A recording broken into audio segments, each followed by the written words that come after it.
कहानी ज्यादा लंबी नहीं है, कृपया इसको पूरी देखिएगा और लाइक और सब्सक्राइब भी कर दीजिएगा। कमेंट में बताइएगा कैसा लगा। एक दिन जंगल में शेरू महाराज के दरबार में एक धनी व्यापारी आया और उत्साहित होकर शेरू महाराज के सामने एक चुनौती पेश की। उसने गर्व से कहा, महाराज, मैं जानना चाहता हूं कि इस दरबार में कौन सबसे बुद्धिमान है। मैं 3 ऐसी पहेलियां लेकर आया हूं जिन्हें सुलझाना बेहद मुश्किल है। जो व्यक्ति इनका सही उत्तर देगा उसे मैं सोने की 100 मुद्राएं दूंगा। शेरू महाराज ने मुस्कुराते हुए अपने मंत्री चीताराम की ओर देखा। उन्होंने कहा, क्या तुम इस चुनौती को स्वीकार करोगे? चीताराम ने अपने चेहरे पर एक शरारती मुस्कान लाते हुए जवाब दिया, महाराज, पहेलियां, वो भी मेरे सामने? ये तो मेरे बाएं हाथ का खेल है। मुझे बस उस व्यापारी की 3 पहेलियां सुनने की जरूरत है। व्यापारी ने उत्साह से चीताराम के सामने अपनी पहेली रखी। उसने कहा, चीताराम जी, मेरे गांव में 3 लोग हैं और वे सभी मूर्ख हैं, लेकिन उनमें से एक सबसे बड़ा मूर्ख है। अगर तुम सही सही अंदाजा लगाकर बता सको कि उनमें से सबसे बड़ा मूर्ख कौन है तो ये सोने की मुद्राएं तुम्हारी होंगी। चीताराम ने आंखें गोल करते हुए कहा, वाह, यह तो एक मजेदार चुनौती लग रही है। मुझे बताओ उनके बारे में। व्यापारी ने 3 मूर्खों का वर्णन करते हुए कहा। पहला मूर्ख, वह हर दिन अपने घर की छत पर बैठकर सोचता है कि वह आकाश में उड़ सकता है। उसने कई बार छत से कूदने की कोशिश की और हर बार धड़ाम से गिरा, लेकिन फिर भी वह मानने को तैयार नहीं कि इंसान नहीं उड़ सकता। दूसरा मूर्ख, यह व्यक्ति अपने खेत में एक कुआं खोद रहा था और फिर अचानक उसे लगा कि अगर वह मिट्टी वापस कुएं में डाल दे तो कुआं खुद ब खुद बन जाएगा। अब वह रोज मिट्टी को बाहर निकालता है और फिर से उसी कुएं पर डाल देता है, लेकिन कुआं कभी पूरा नहीं होता। तीसरा मूर्ख, यह व्यक्ति हर दिन नदी के किनारे जाता है और अपने हाथों से पानी को पकड़ने की कोशिश करता है। वह सोचता है कि अगर वह तेजी से हाथ हिलाएगा तो पानी उसके हाथों में आ जाएगा। हद है, लेकिन जाहिर है वह कभी पानी नहीं पकड़ पाता और फिर भी हर दिन वही कोशिश करता रहता है। चीताराम ने व्यापारी की पूरी कहानी ध्यान से सुनी और फिर जोर से हंस पड़े। उन्होंने कहा, ओह, यह तो वाकई दिलचस्प है, लेकिन सबसे बड़ा मूर्ख, वह तो मैं आपको अभी बता सकता हूं। व्यापारी चौंकते हुए बोला, कौन है सबसे बड़ा मूर्ख? चीताराम ने मुस्कुराते हुए कहा, सबसे बड़ा मूर्ख तो वह है जो इन 3 मूर्खों को देखकर भी यह सोचता है कि इनमें से कोई एक सबसे बड़ा मूर्ख है। असली मूर्ख तो आप खुद हैं, क्योंकि आप इनकी मूर्खतापूर्ण हरकतों का मजा ले रहे हैं, जबकि आपको इन्हें समझाना चाहिए था। दरबार में ठहाके गूंज उठे। शेरू महाराज और सभी दरबारी चीता की चतुराई से बेहद प्रभावित हुए। व्यापारी के चेहरे का रंग उड़ गया। वह शर्म से पानी पानी हो गया। उसने झुककर सोने की मुद्राएं चीताराम को दीं और बिना कुछ कहे दरबार से चला गया। कहानी की सीख। इस कहानी से यह सीख मिलती है कि दूसरों की मूर्खता पर हंसने से पहले हमें खुद पर ध्यान देना चाहिए। जो व्यक्ति दूसरों की मूर्खता का मजाक उड़ाता है वह खुद सबसे बड़ा मूर्ख साबित हो सकता है। राजू अपने मोहल्ले में सबसे आलसी लड़के के रूप में बदनाम था।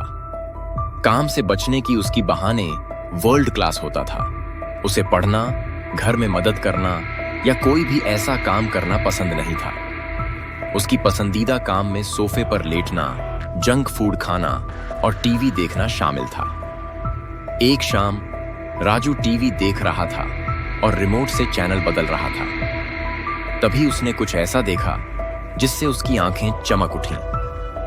टीवी स्क्रीन पर नूडल्स का विज्ञापन आ रहा था, लेकिन यह कोई साधारण नूडल विज्ञापन नहीं था। एक तेज आवाज ने घोषणा की, आज लकी नूडल्स का एक पैकेट खरीदें और 1 करोड़ जीतने का मौका पाएं। हाँ, आपने सही सुना। हमारे नूडल पैकेट में एक विशेष लॉटरी टिकट छिपा है जो आपको अगला करोड़पति बना सकता है। आप किसका इंतजार कर रहे हैं? जल्दी कीजिए, बाजार जाइए और लकी नूडल्स का पैकेट खरीदिए। राजू सीधा बैठ गया। 1 करोड़ रुपए, उसने खुद से कहा। अगर मैं जीत गया तो मुझे फिर कभी कुछ नहीं करना पड़ेगा। कोई काम नहीं, कोई स्कूल नहीं। मैं दुनिया के सबसे अमीर आदमी बन सकता हूँ, सारे वीडियो गेम खरीद सकता हूँ और हर दिन नूडल्स खा सकता हूँ। उसका आलसी दिमाग पूरी गति से काम करने लगा। मुझे बस जीतने वाला टिकट ढूंढना है। मैं जितने ज्यादा नूडल पैकेट खरीदूंगा मेरे जीतने की संभावना उतनी ही बेहतर होगी। उसने सोचा। उसके चेहरे पर एक धूर्त मुस्कान उभर आई।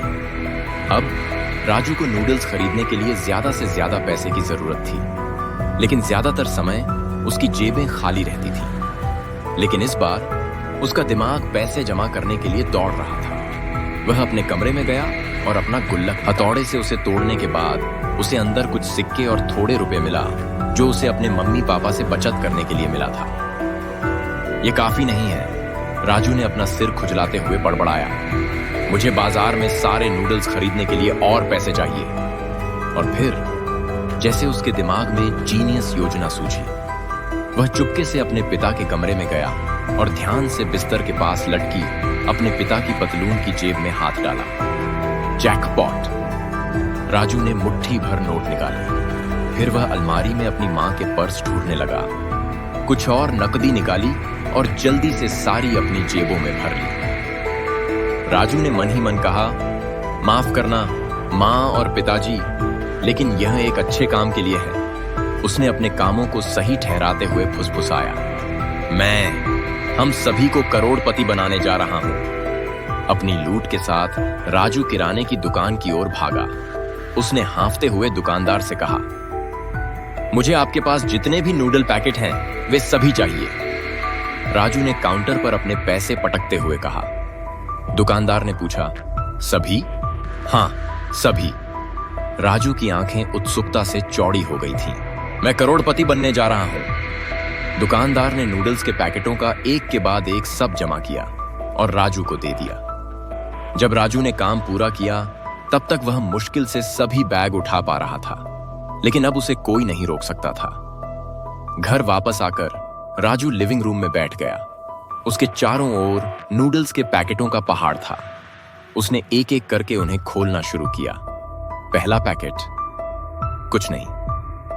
दूसरा पैकेट, नूडल्स के एक मुफ्त पैक के लिए कूपन। ठीक है, मैं इसे ले लूंगा, राजू ने बुदबुदाया। तीसरा पैकेट, कुछ नहीं, कोई बड़ी बात नहीं, अब भी और बहुत सारे हैं, उसने खुद से कहा। चौथा पैकेट, पांचवां पैकेट, 10वां पैकेट, 50वां पैकेट, अभी भी कुछ नहीं। राजू का लिविंग रूम अब नूडल्स से भर गया था। नूडल्स के ढेर, लेकिन लॉटरी टिकट नहीं। 100वां पैकेट आते आते राजू के हाथ रैपर फाड़ने से दुखने लगे थे। उसका उत्साह कम होता जा रहा था, लेकिन वह दृढ़ था। 120वां पैकेट, उसे एक और कूपन मिला। इस बार नूडल्स की अगली खरीद पर मात्र 2 रुपए की छूट। मुझे 2 रुपए नहीं चाहिए, मुझे 1 करोड़ रुपए चाहिए, उसने बड़बड़ाते हुए कहा। अब राजू खाली रैपर, नूडल्स के ढेर और बढ़ते डर से घिरा हुआ था। उसके माता पिता घर आए और दरवाजे पर खड़े हो गए, बिल्कुल अवाक। पूरे घर में नूडल्स की पैकेट थी। राजू, ये क्या है? उसकी मां चिल्लाई। ये सब कहां से आया? उसके पिता ने नूडल्स और खाली पैकेटों की गंदगी को देखते हुए कहा। राजू पराजित दिख रहा था और एक आखिरी खुला पैकेट पकड़े हुए उसने सब कुछ कबूल कर लिया। मैंने नूडल पैकेट में 1 करोड़ की लॉटरी का विज्ञापन देखा। मैंने सोचा कि अगर मैंने पर्याप्त खरीद लिया तो मुझे जीतने वाला टिकट मिल जाएगा। लेकिन वह चुप हो गया। उसके पिता का चेहरा गुस्से से लाल हो गया। और राजू, तुम्हें इसके लिए पैसे कहां से मिले? राजू के पिता ने गुस्से से पूछा। राजू ने घबराकर अपने पिता की जेब और मां के पर्स की ओर इशारा किया और कहा, मैं आपको 10 लाख वापस देने वाला था, ईमानदारी से। उसके पिता ने अविश्वास में अपना सिर हिलाया, जबकि उसकी मां ने अपना चेहरा अपने हाथों में छिपा लिया। राजू, तुमने यह सारा पैसा व्यर्थ में बर्बाद कर दिया। और हां, तुमने हमसे चोरी भी की है। तुम ऐसा कैसे कर सकते हो? राजू ने अपने हाथों में नूडल्स के आखिरी पैकेट को देखा। शायद इसमें हो वो 1 करोड़, उसने कहा। उसकी आवाज कांप रही थी। कांपते हाथों से उसने आखिरी पैकेट फाड़ दिया। उनकी सांस रुक गई और उसे क्या मिला? एक और कूपन, नूडल्स के एक मुफ्त पैकेट के लिए। राजू के पिता ने निराशा में अपने हाथ ऊपर उठा दिए। उसकी मां थक कर बैठ गई। राजू फर्श पर गिर गया। नूडल्स उसके चारों ओर निराशा के सागर की तरह फैला हुआ था। अगले कुछ महीनों तक राजू ने अपना सारा समय सफाई करने, काम करने और नाश्ते, दोपहर के भोजन और रात के खाने में नूडल्स खाने में बिताया। उसने अपना सबक कठिन तरीके से सीखा।